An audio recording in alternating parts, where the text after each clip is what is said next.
बारिश आती है तो सब इकट्ठा होता है उसके ऊपर, पत्ते उसके ऊपर मशरूम्स आते हैं और रुई निकली और उसके अंदर काली बीज निकली है.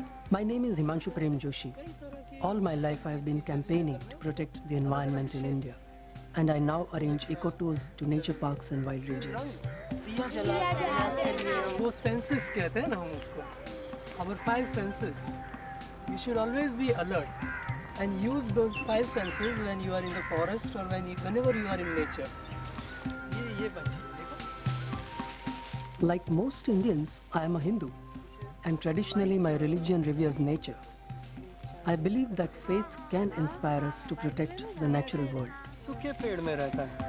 Everything is planned, you know. Everything has its utility, and in fact that is why it is there.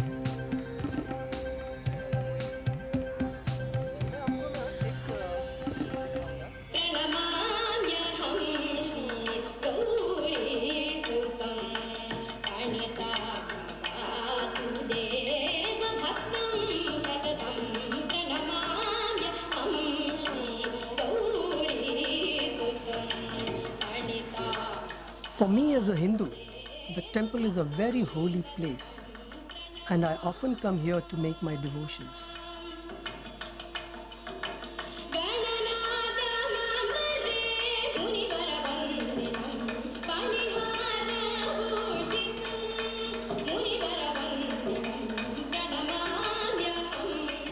In Hinduism, we have many gods.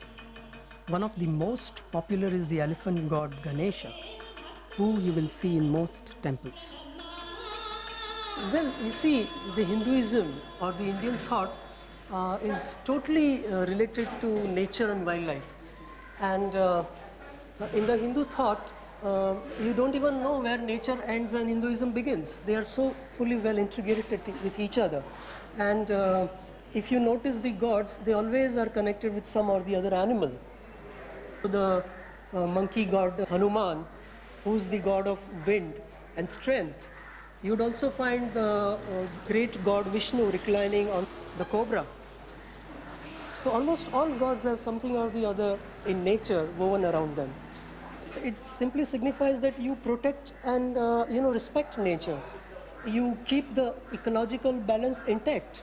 That is exactly what it tells and expects of any person.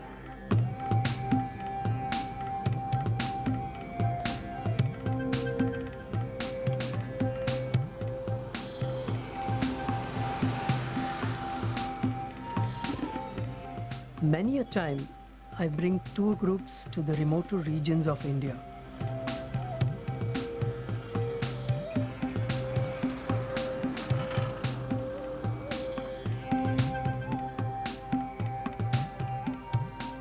This is the semi-arid scrub jungle of Gir in western India. And even now in the dry season, it's a haven for nature and wildlife.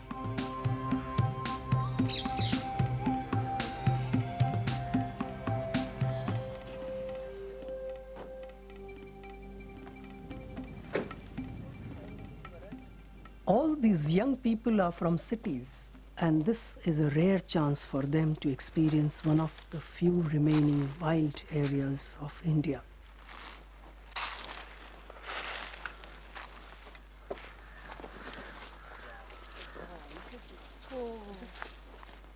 That is why most of the census and the surveys of animals are done during summer.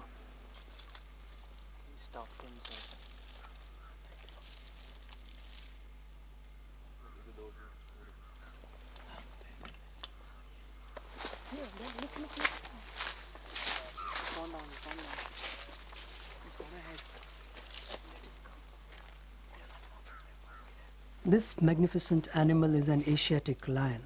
It might look like its African cousin, but in fact, it's a distinct subspecies.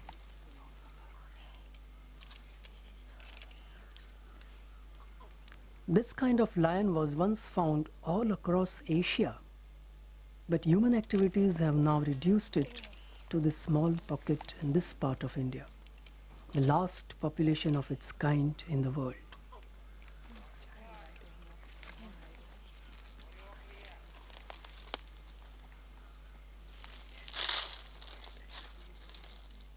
I tend to use trips like this to spread the message of conservation. And the gir lions are a good example, a species that we humans have almost brought to extinction. And you have to ask, what right have we as human beings to decide the fate of any of the other species on this planet?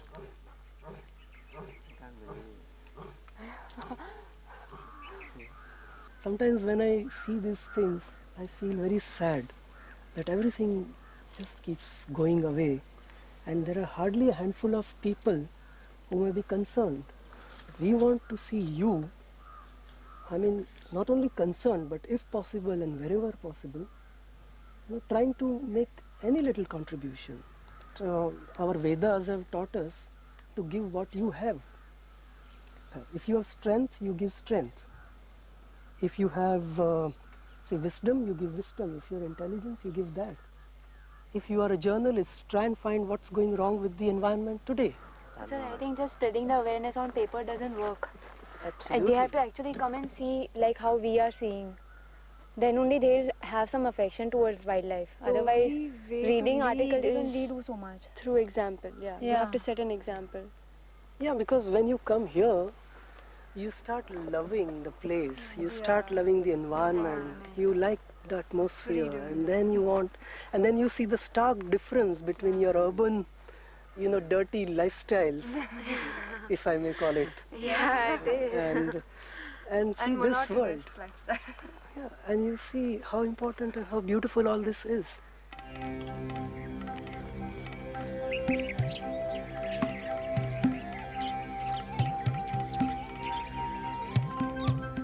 As well as showing tourists around, I've also been campaigning about wildlife protection for many years. We've tried to persuade the local people to conserve the lions and other wild animals in this region. Already, many farmers like Ismail Bhai realize the importance of conserving wildlife, even though the lions occasionally kill their buffaloes and cows. So our modern ideas about the importance of conservation are completely in tune with traditional views.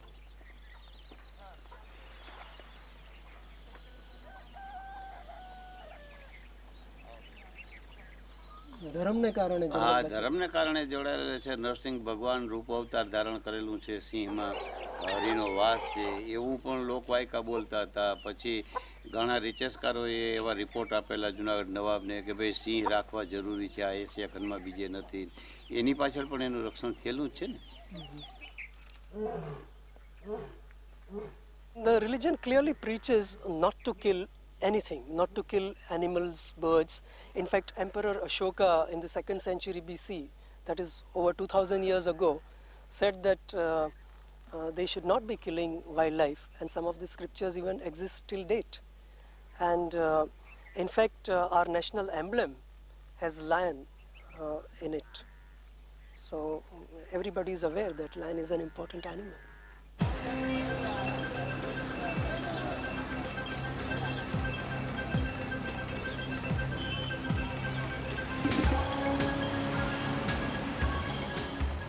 While a reverence for nature still exists in parts of India, in cities like Mumbai, nature is taking a real battering.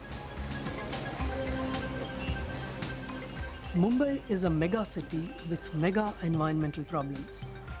The city has a population of about 16 million and spans over 30 kilometers across.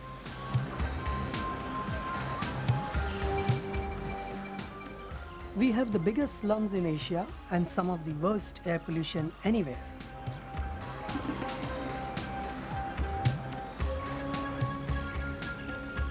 Pollution is horrible, in fact, and if you knew the figures around 1947, 50 years ago, I would say vehicle load pollution in India was just 0.15 million tons in that year. But now, after 50 years, it's grown to over 11 million tons every year. So that's shocking.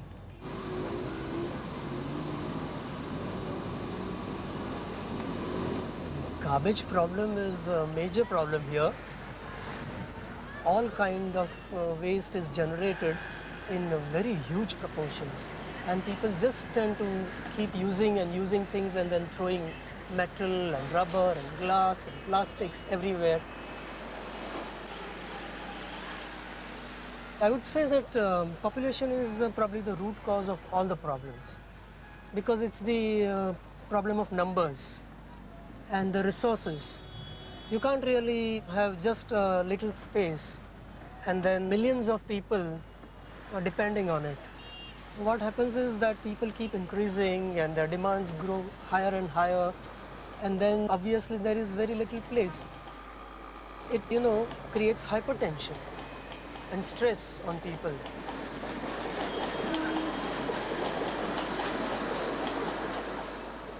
Hinduism is very, very relevant today, and the very fact that nature is depicted all over the religion meant that people worship nature. It was meant to be that way.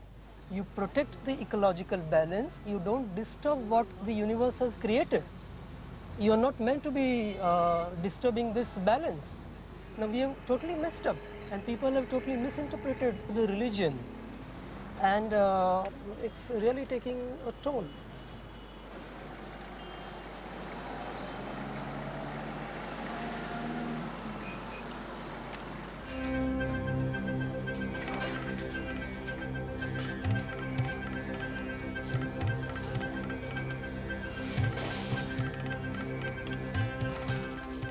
And yet, even in the worst of the slums, there is hope for a better environment.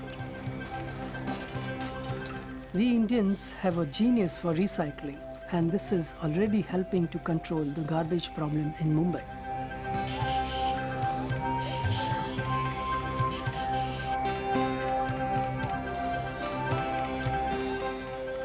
Another major success has been Mahim Nature Park, right in the middle of Mumbai's slums, with an environmental education center at its heart.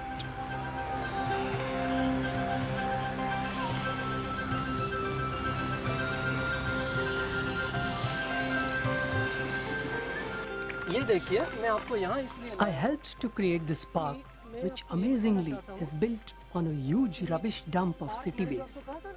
We call this turning garbage into gold. We keep one small area unchanged to show visitors what lies just underneath the trees. घूमते हैं तो ये देखिए papaya का पेड़ है और क्या-क्या है जंगल में. Inspiration for this park is rooted in our traditional, often religious attitudes to nature. And I believe that a rediscovery of these traditions can help to solve at least some of our major environmental problems, and so improve life for many millions of people in India. बादामी है. तो जब वो छोटे होते हैं ना पत्ते, तो जैसे उम्र में तब वो हरे होते हैं. तो जैसे बड़े होते हैं